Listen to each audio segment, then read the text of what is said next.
It's a very good thing that they called it the God particle. It seems somebody wanted to call it the goddamn particle.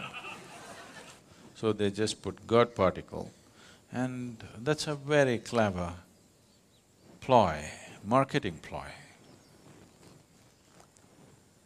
You must be glad that scientists are becoming market savvy. They've always been, in a subtle way, now they're getting little overt. So, for most people, their idea of science is just the new telephone model that's coming up. The next model of iPhone is their idea of science. All these people who never ever were interested in any kind of physics, now talking about particle physics world over, everybody is talking about particle physics. That's an achievement. Breaking a proton and coming up with a boson, is that an achievement? That needs to be seen. But it's definitely an achievement that suddenly the whole world, at least the educated part of the world, is thinking particle physics. That's an achievement. That's a good achievement. At least people are thinking of science as not a way of milking the existence, not entirely, at least a little bit. They're willing to spend $10 billion just to know something. I like that. There is right now no technological use, but they're willing to spend $10 billion and 30 years just to know something. That sounds very spiritual to me. It usually doesn't cost that much, but so, having achieved one thing, having made a social goal, scientifically, what does it mean? In yoga, we see it this way. Existence is like this. There is something called as stula, sukshma, shunya, shiva. Stula means the gross existence, physicality is stula. Everything that you can see, everything that you can sense through five sense organs, everything that you can see, smell, taste, hear and touch is considered stula. This can be analyzed with your intellect and understood and grasped.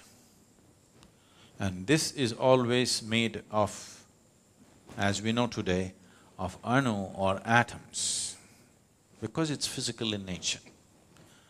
It's a complete block of… building block of existence is an atom. And if it's made of an atom, once enough number of atoms are there, we can touch it, we can smell it, we can taste it, we can see it if it becomes big enough. Initially in a microscope, after that with our bare eyes, we could see it. But if it goes beyond the perception of the five senses, but still it is physical in nature, we call it sukshma. So when you enter into sukshma, it is still physical, but you're not able to grasp it. Do what you want, you cannot grasp it through five senses, nor can you analyze it through your intellect. That dimension, if you approach it, we call it Vishesha Jnana or Vishesha Jnana. That means an extraordinary knowledge. Gyan or Jnana means knowledge, Vishesha Jnana is extraordinary or significant knowledge. So Vishesha Jnana is referred to as Vigyan. The word Vigyan is being very loosely used today, but essentially it means this: those dimensions which cannot be perceived through five senses, if you perceive them, that is Vigyan. So today, science is entering those spaces. because never ever is anybody going to see a Higgs boson. They're only going to see its footprint. Even now they only saw the footprint, they did not see a Higgs boson. But because they see the footprint, they believe he is there. Somebody's gone by, they left the footprints, we have not seen the man, but we know it's gone by. We go into the forest, we see the pug marks and we say, okay, there is a tiger. We haven't seen the tiger. In fact, in a tropical forest, it's very difficult to see a tiger.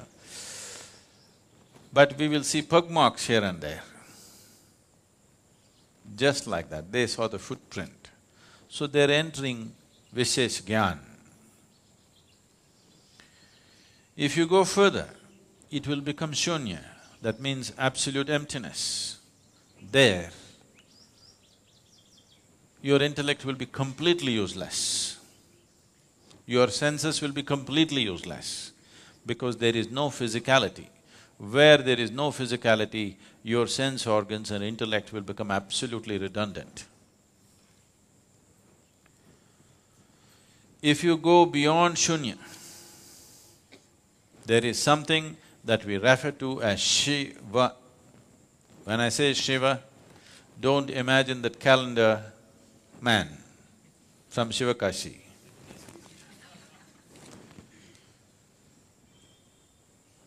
Shiva means that which is not. If you touch that which is not, we have always seen, it is not physical in nature. It is not physical in nature means it does not exist, but it is opaque. How can that be? It is not in the realm of your logical mind.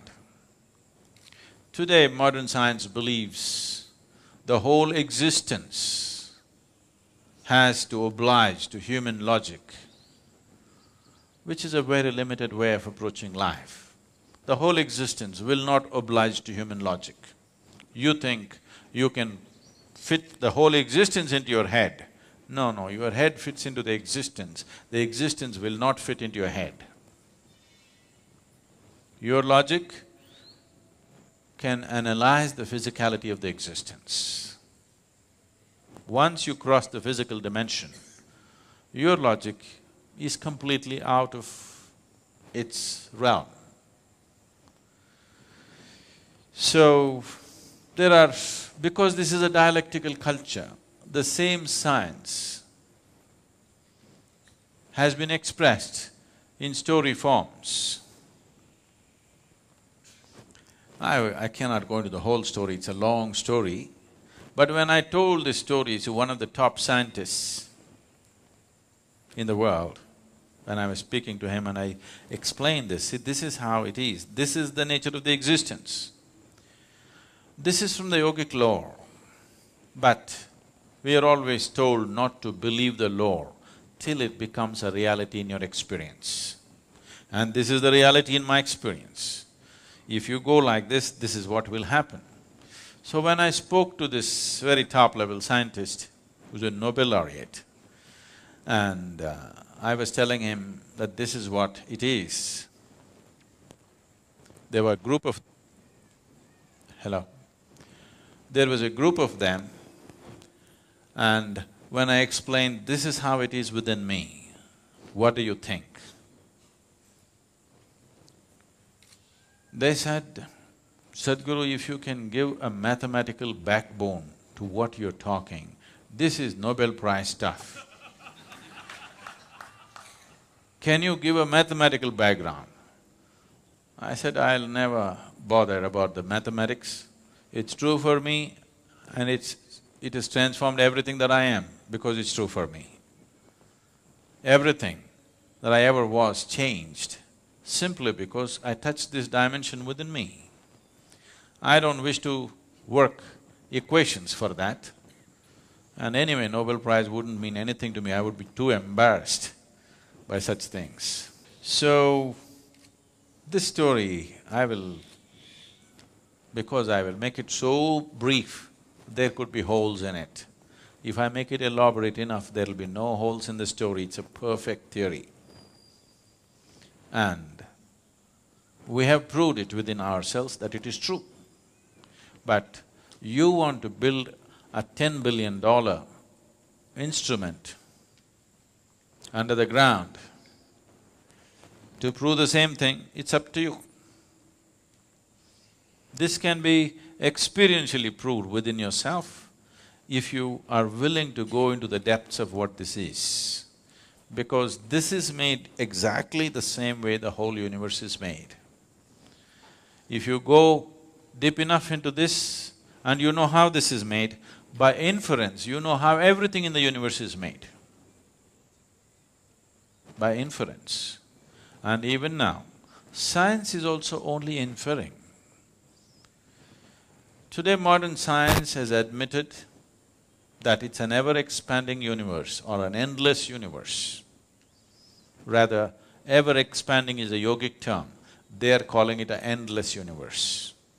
If it's an endless universe, trying to travel across the universe and find out the nature of the universe is untenable, isn't it? Simply out of question. The only way you could know the nature of the universe, nature of the creation and the source of creation is by going inward, because whatever you ate in the morning, whether it's a idli or a dosa or a banana, has been transformed into a human being in the last few hours. Nobody else can do this except the source of creation. So if the source of creation is right here, if you want to know anything about creation, isn't it the best place to consult?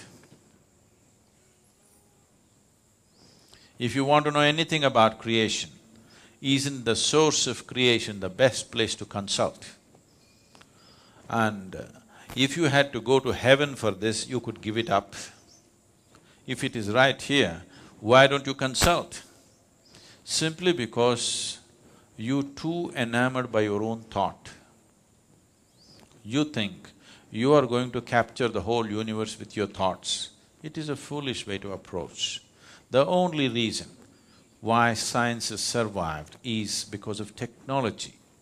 It keeps throwing out technologies.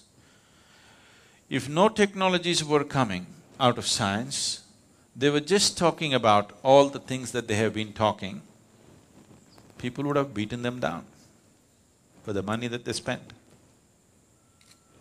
And it's happened in the past, when there were no technologies and people just spoke science, they were beaten down, isn't it? So, science has its value in terms of utility, but science cannot open up the existence for human experience. It will not, it can never do it, because they are going with intellect. Intellect as an instrument works only to dissect. The only way intellect can approach anything is to break it up and see. If you ask a scientist to find out something about this flower, first thing is he will break it up into pieces. I think I should ask a scientist to make me understand one of you. He will talk about dissecting you then. If you break this up, you may know many parts of this. You may know the structure of it, you may know the chemistry of it, but you will not know the beauty of it. You will not know the completeness of it, because the flower is an expression of a plant finding its fulfillment. It is the highest thing for the plant. For its life, this is the highest happening. It's the flowering of that life. You will not know that. You will not see the hand of the Creator in this if you break it up. But as a whole, if you are willing to pay attention, absolute attention, if in your approach you make this flower more important than yourself and keep your focus on it, you will see the whole universe in this. If you break it up, you will have petals, you will have other parts of the flower, and you will come to vulgar conclusions, and then you will learn how to make use of it. So right now, unfortunately, our approach, what we call as science, has become like this: how to use everything in the universe for our benefit. If you see a tree, in America they call it wood.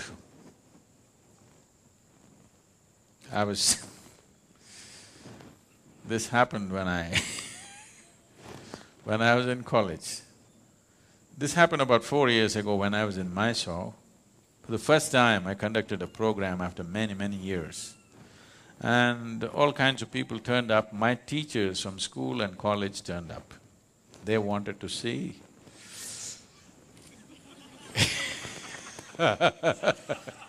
What has happened to me? So after I spoke there and we had 2-day event, and then my English teacher came and hugged me and she said, "Now I know why you wouldn't let me teach Robert Frost." I said, "Why, ma'am, why would I not let you teach Robert Frost? I like Frost." She said, "No, do you remember? You wouldn't let me teach Frost." Then I remembered. One day she came and she opened the book and she introduced Robert Frost as a glorious poet, and then she started off. "Woods are lovely, dark and deep." I said, "Stop." I said, "A man who calls a tree a wood, I don't want to listen to him." She said, "No, Robert Frost is a great poet." I said, "I don't care how great he is. A man who calls a tree a wood, I will not listen to him." I didn't let her teach. I didn't let her teach Frost. So after many years, she comes up to me and she says, "Now I know why you wouldn't let." So, if a tiger comes here now, from the mountains I mean, if you come from Sri Lanka, that's different.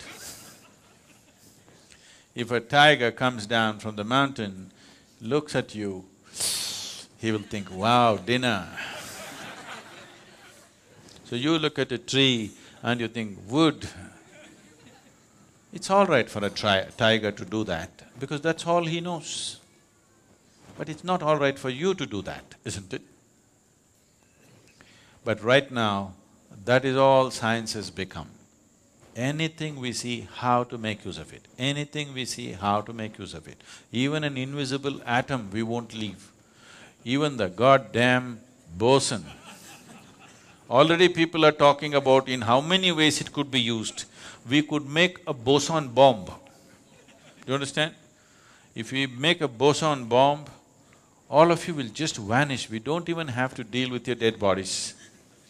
Yes, because you'll cease to exist, just like the boson. Instead of shooting you dead or burning you to death, if we make all the protons in your body collide with each other,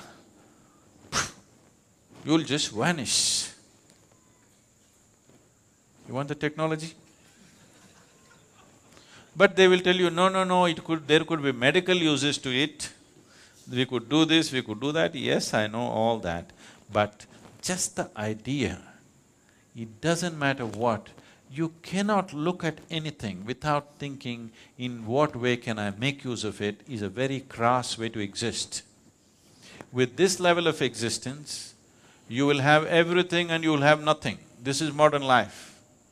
People have everything like never before, and they got nothing in their lives.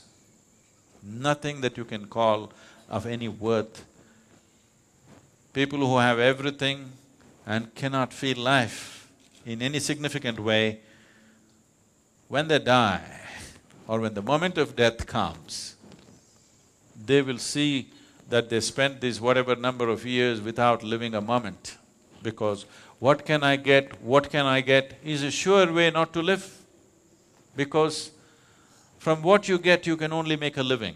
It's only by what you give that you make a life. So giving does not mean money or something else or something else. It is just that this moment, if you look at this tree, how totally you can give yourself to this tree, that is how intensely you know life. If you sit here and calculate, what can I get out of this tree, you will completely miss life. Completely. Life will evade you. So, this kind of science which denies you life should be restricted, if you ask me. I know I'm going to be hugely unpopular because somebody is going to Twitter and say, Sadhguru says science should be curtailed. It's all right. I'm telling you, a science which is driven just by what can I get out of it needs to be controlled a bit. Otherwise, human beings will have everything and they'll have nothing. When that is your experience, then you will destroy everything. Today, the planet is not being destroyed because of something else. It is just unbridled use of technology, isn't it? It could have been used for our well-being, but it's working against us because we have not worked the other dimensions of life. We're just going with this, what can I get, what can I get? If you go with this, there'll be no planet left after some time. But even if the planet is left, suppose we rope in another 10 planets, still it will not be enough. We will still have nothing, we'll have everything. This is my experience. Science should have been just a quest to know, not to exploit the creation. It is just a longing to know. Human longing to know wants to find expression in every possible way. Physical sciences is one of the ways, perfectly fine. But once it starts serving the masters who sponsor it, then if businesses sponsor it, they're looking for profit from it.